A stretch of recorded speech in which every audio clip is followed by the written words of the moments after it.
తప్పు చెప్తే సుక్కా పట్టుకుని కాదనట్లేదు. ఒక్క నిమిషం సార్, నేను తప్పు చెప్తే సుక్కా పట్టుకుని కాదనట్లా. నా పాయింట్ ప్రూవ్ చేసి చదువు గారు ఇలా అన్నాడు కరెక్ట్ కాదంటే నేను సమాధానం చెప్పాను. నువ్వు చెప్తా ఉంటే మధ్యలో వెళ్ళిపోయి ఏం చెప్పాలి చెప్పండి సార్. దీని రాంగ్ మెసేజ్ వస్తారు. నేను చెప్పండి, నేను మీ అంత మీరు చెప్పిన పాయింట్ లో అసలు పాయింట్ నేను చెప్తున్నది మీరు అదంతా ఉపన్యాసం ఇచ్చేసాకే తర్వాత నేను చెప్పి ప్రయోజనం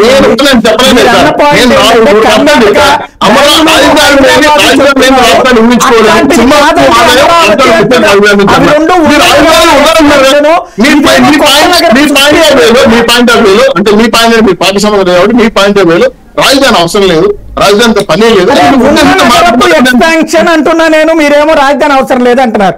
ఏం మాట్లాడాలి సార్ ఇంకా? సార్ రాజధాని ఎక్స్పాన్షన్ ఎక్కడ సార్? ఉన్న ఎక్స్పాన్షన్ హైదరాబాద్ జరిగింది, హైటెక్ సిటీ వేరే నగరాలు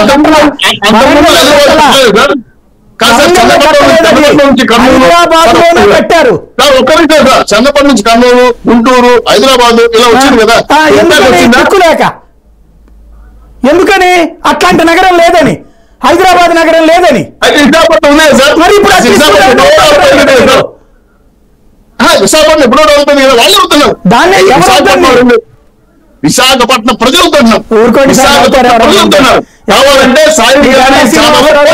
నేను అక్కడే డిబేట్ పెట్టానండి, విశాఖలో డిబేట్ పెట్టా. విశాఖ వాళ్ళు తెలుగుదేశం వాళ్ళు అక్కడ ఎవరు వద్దంటలా. మాట్లాడారు సార్. విశాఖపట్నంలో బంధువులు ఉన్నారు, ఫ్రెండ్స్ ఉన్నారు. నేను చాలా జీవాను. పనికిరాడు, నగరానికి కూడా పనికిరాడు.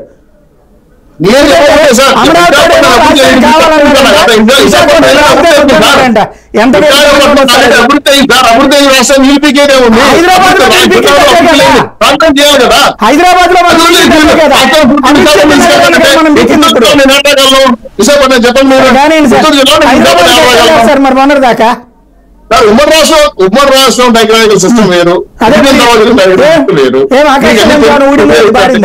ఒకటి చెప్పండి సార్, మీరు మిమ్మల్ని అడుగుతున్నా సార్, రాజధాని మనకు అవసరం అవుతాను చెప్పాను సార్. ఖచ్చితంగా ప్రధాన నగరం కావాలి. రాజధాని అవుతుంది సార్, రాజధాని డబ్బు లేదు, ప్రజలు భూమి ఎక్కర్లేదు, ఎందుకు సార్ రాష్ట్రంలో postal department, revenue department, MR office collector తాగ పెట్టి అప్పు తెచ్చుకున్నాం.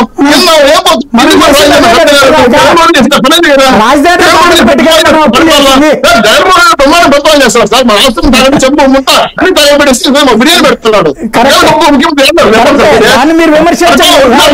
అమరావతి వద్దు, రాజధాని వద్దు, అదే ప్రాజెక్టులు వద్దు, పరిశ్రమలు ఏమవుతుంది సార్? అప్పుడే బాగుంటుందా సార్? అలాగే ఉండండి, అలాగే ప్రజల్ని నమ్మించాలి.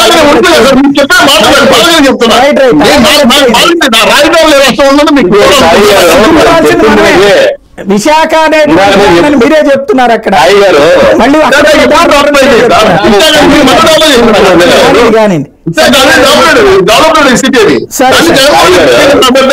హైదరాబాద్ పోయింది డెవలప్డ్ సిటీ అన్నానండి. కర్నూలు వదిలేసి మనం ఎందుకు వెళ్ళాం వాడికి? అందుకే డెవలప్డ్ సిటీ, డెవలప్డ్ సిటీ కొత్త సిటీ డెవలప్మెంట్ చెన్నై నుంచి ఎందుకు వచ్చాము, హైదరాబాద్ రైట్ శంకర్ గారు అది చెప్తున్నారు. కాదనట్లేదు, విభజించట్లేదు. ఒక అంశం చెప్పేటప్పుడు మీకు సాయి గారు ఛానల్ కొన్ని వేల మంది చూస్తారు, వాళ్ళకి క్లియర్ కట్ మెసేజ్ ఇస్తే బాగుంటుంది.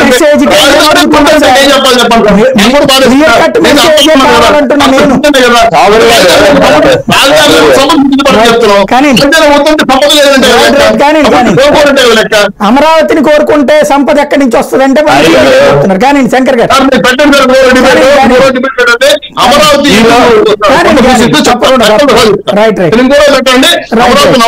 ఎటువంటి సంపద వస్తుంది, కొత్తగా నిర్మించే నగరంలో చెప్పి చౌదరి గారు చెప్పుకుంటే ఇందాకనే చెప్తున్నారు. సీనియర్ రాజకీయ నాయకుల్ని గతం నుంచి ఉన్న వాళ్ళని వీళ్ళెవ్వరిని ప్రజలు నమ్మట్లేదు. వాస్తవంగా టీడీపీ వైసీపీ ఇద్దరు రెండు పార్టీలను ప్రజలు నమ్మకపోవడానికి కారణం అయితే ఇదే. అర్థం లేని ఆ వాదనలు. ఏదో చేస్తామని చెప్తారు, ఏం చేస్తామనే క్లారిటీ వాళ్ళకి ఎవ్వరికీ లేదు.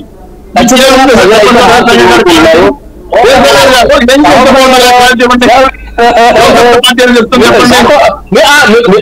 సార్ మీరు చెప్తుందే కరెక్ట్ అనుకుందాం, అమరావతి కరెక్ట్ అనుకుందాం. ఆ అమరావతి మీద కదా 2011 తీర్పు ఇచ్చింది, అమరావతి రాజధాని నిర్మాణం మీదే కదా 2011 తీర్పు ఇచ్చింది.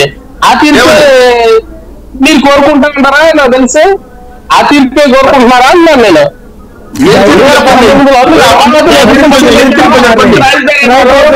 అమరావతి రాజధాని